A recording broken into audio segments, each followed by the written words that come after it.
تمسك بحبل الله واتبع الهدى ولا تك بدعيا لعلك تفلح ورن بكتاب الله والسنن التي أتت عن رسول الله تنجو وتربح.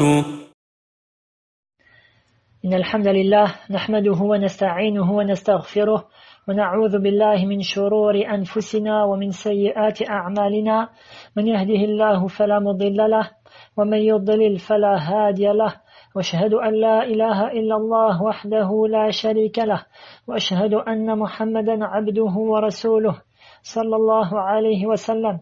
يا أيها الذين آمنوا اتقوا الله حق تقاته ولا تموتن إلا وأنتم مسلمون. يا أيها الناس اتقوا ربكم الذي خلقكم من نفس واحدة وخلق منها زوجها وبث منهما رجالا كثيرا ونساء واتقوا الله الذي تساءلون به والأرحام إن الله كان عليكم رقيبا. يا أيها الذين آمنوا اتقوا الله وقولوا قولا سديدا يصلح لكم أعمالكم ويغفر لكم ذنوبكم ومن يطع الله ورسوله فقد فاز فوزا عظيما. أما بعد. Donc, comme vous l'avez compris, le but de ce cours est d'exposer de manière claire, simple et rapide les principaux rites de la Umrah de façon que celui qui désire accomplir la Umrah, le petit pèlerinage, obtienne de bonnes bases à ce sujet. Kama qil wa li kulli maqamin maqal. Comme il a été dit, et chaque assise, chaque situation a son discours qui lui sied. Plus tard, Inch'Allah, nous dispenserons des cours de fiqh plus poussés où nous verrons les rites de la Umrah de manière plus détaillée. La Umrah est une adoration et comme toutes les adorations, elle a deux grandes conditions pour être acceptée auprès d'Allah. La première est la sincérité. Le fait d'accomplir la Umrah, le petit pèlerinage, pour Allah Azza wa Jal seul. كما قال الله تعالى وما أمروا إلا ليعبدوا الله مخلصين له الدين حنفاء.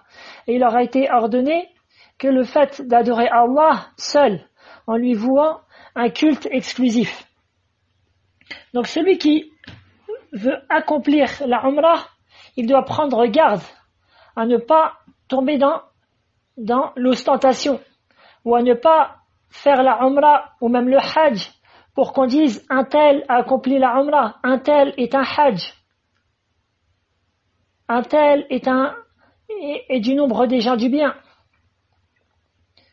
ou pour avoir une certaine position sociale ou autre. Non, il fait cela pour Allah Ta'ala, en espérant le voir le jour de la résurrection, en espérant entrer au paradis et en espérant la récompense d'Allah Tabarak wa Ta'ala. La deuxième grande condition est al-mutaba'a, c'est-à-dire le suivi, à savoir que l'acte soit en conformité avec la législation qui a été révélée sur notre prophète Mohammed sallallahu alayhi wa sallam. Nous devons donc d'apprendre comment effectuer correctement la Umrah. Contrairement à ceux qui apprennent avant de partir en Umrah toutes choses, c'est-à-dire que acheter, comment dépenser son argent ou convertir son argent,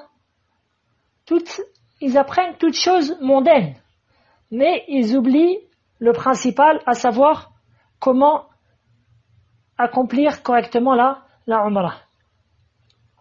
Bref, commençons donc. Qu'est-ce que la Umrah? En langue arabe, la Umrah veut dire az-ziyara, c'est-à-dire la visite.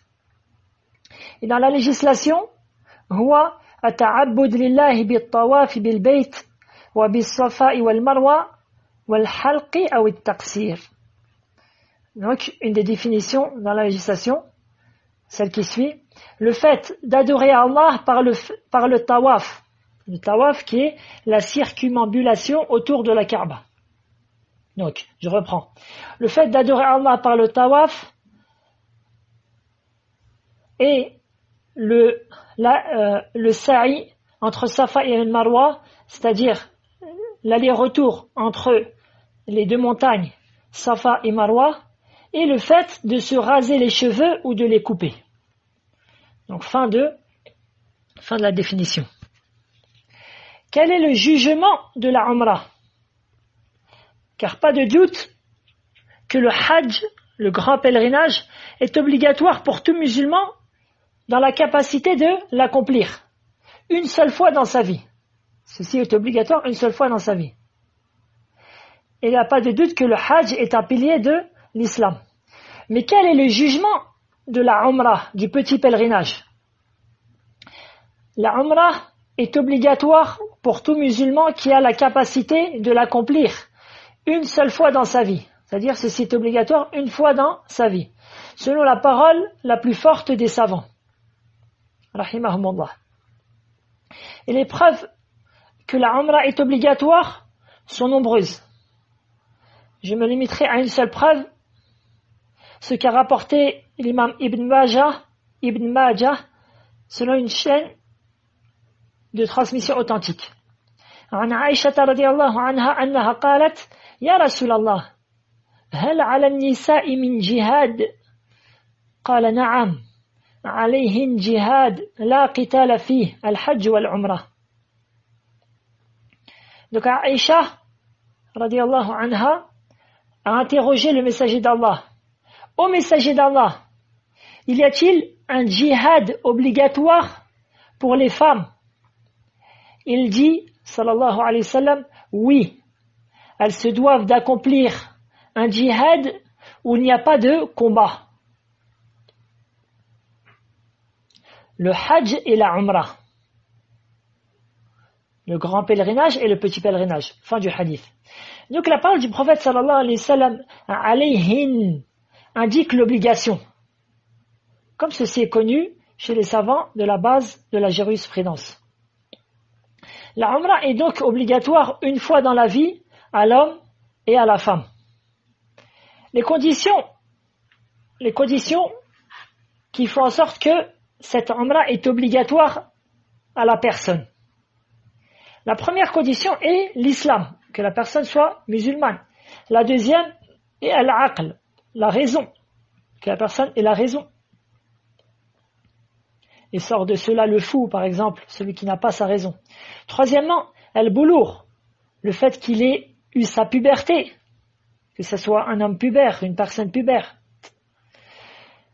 Quatrièmement, al-hurriya, la liberté. Cinquièmement, al-istita'a, c'est-à-dire la capacité à accomplir la umrah. Et la capacité, huwa mulku zad wa rahila, le fait d'avoir ce avec quoi il peut voyager, ainsi que les provisions durant son voyage, en plus de ce qu'il laisse pour sa famille derrière lui et ce dont il lui est obligatoire de dépenser. Pour donner un exemple, Zayd a de quoi laisser vivre sa famille derrière lui, sa femme et ses enfants, durant 2 semaines. Et il possède de l'argent pour payer le visa, mais aussi le billet d'avion et l'hôtel sur ces 2 semaines de voyage. Et il a de quoi aussi payer son manger et son boire durant cette période-là. Alors, la Umrah lui est obligatoire. La Umrah lui est obligatoire à al-fawr. À al-fawr, c'est-à-dire à la première occasion qui lui est présentée, tant que les frontières, bien sûr, sont ouvertes et que le chemin est sécurisé. Donc, à al-fawr, ça veut dire à la première occasion qui lui est présentée. Contrairement à ceux qui disent l'année prochaine, chaque année ils disent l'année prochaine, plus tard. Non. L'obligation, elle est à al-fawr. Bref. Nous continuons. Ensuite, s'il a la capacité physique, il lui est obligatoire de l'accomplir lui-même. D'accord? Et s'il est malade d'une maladie passagère, alors il attend jusqu'à ce qu'il guérisse de sa maladie, puis il va accomplir sa umrah lui-même.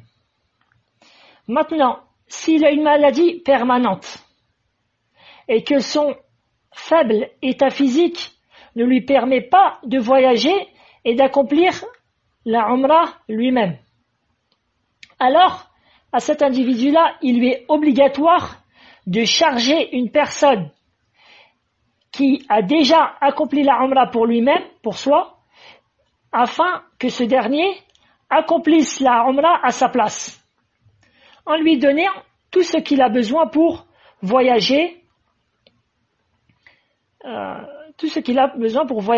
et pour accomplir la umrah. Si maintenant le musulman meurt, tandis qu'il n'a jamais accompli la umrah, et qu'il en avait la capacité, alors, avant de partager son héritage, on doit prendre une partie de ses biens, de son argent, afin qu'une personne accomplisse la umrah à sa place. Et tous ces jugements, c'est exactement la même chose pour le hajj, pour celui qui n'a pas accompli le hajj, le pèlerinage. Si ce n'est que certaines personnes, ils ont la capacité financière d'accomplir le petit pèlerinage, car c'est beaucoup moins cher. Mais ils n'ont pas la capacité financière d'accomplir le hajj. Une telle personne, alors, elle va faire le petit pèlerinage, et alhamdulillah, elle a fait ce qui lui est obligatoire pour l'instant. Si plus tard, en travaillant, il a l'argent qui lui permet d'accomplir le pèlerinage, le grand pèlerinage, alors, alhamdulillah. De plus, celui qui va pour le grand pèlerinage, alors, il peut faire en même temps dans son voyage le petit pèlerinage et le grand pèlerinage, ce qu'on appelle hajj tamattu', mais ceci n'est pas le sujet du jour. Bref, il y a donc une sixième condition pour la femme. Une sixième condition qui lui rend obligatoire la umrah, qu'elle y aille elle-même, qu'elle y aille elle-même le faire pour elle-même.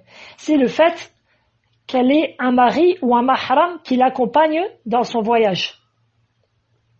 Un mari, donc tout le monde sait ce que c'est un mari, et un mahram, c'est une personne avec qui elle ne pourra jamais se marier, à cause d'une cause permise, comme ses enfants, ses frères, ses oncles, paternels ou maternels,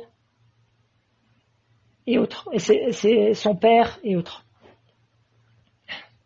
Donc voilà pour cela.